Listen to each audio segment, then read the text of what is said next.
everyone. So today's question is for sum 2. Given 4 lists A, B, C, D of integer value, compute how many tuples I, J, K, L there are such that this is 0. So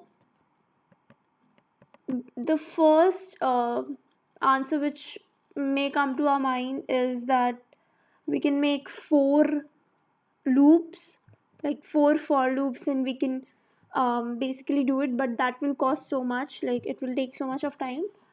So what we'll do is we'll make use of hash map.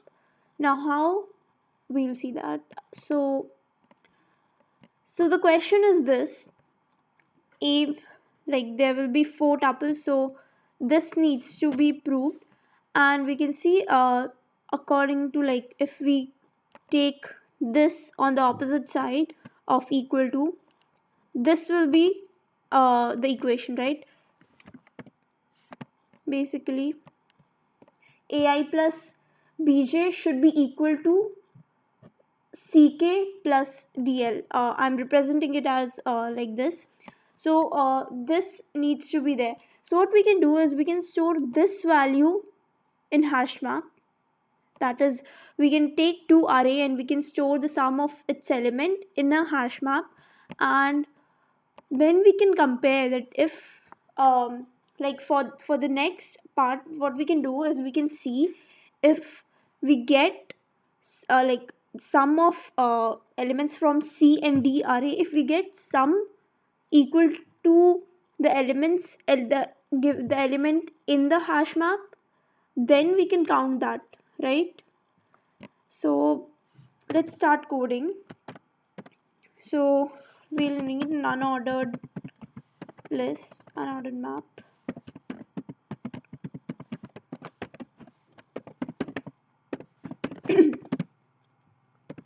Okay, now first thing we need to store this value in the hash map, right? So we'll simply make a loop, that is, and I from A, and then for auto, and let's say J from B, and we need to store it in the map. So M I plus J plus plus, right?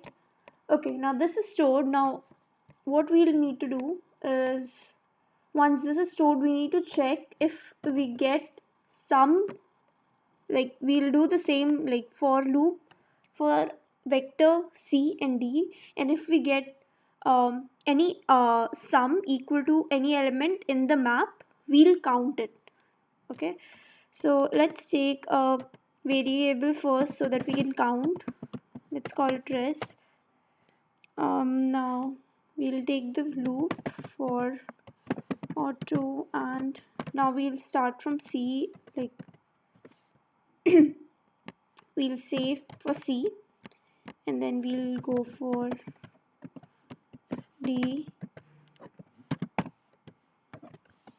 Okay, now next we can use, like we can do like auto, and we can use an iterator k. Now we need to find sum of this, like we need to find this ck plus dl, right? So let's just say m dot find I plus j. We need to keep minus in front of it. So if we find this, then this auto k, this k will be pointing to the element, right?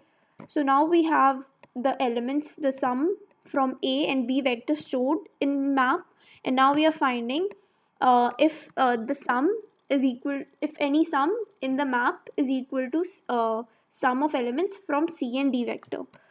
So this, if we get if m dot find is, if it's found, then we this k pointer will be pointing to that sum.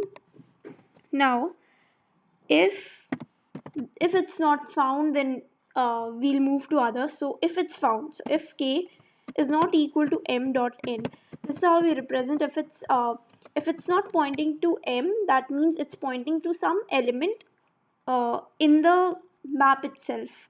If it's pointing to N, means it didn't found the element which we wrote in this find function.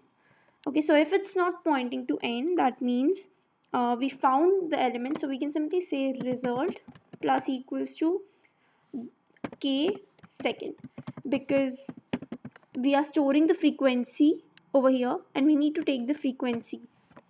So then finally we'll return the result. So this was the solution. Thank you so much.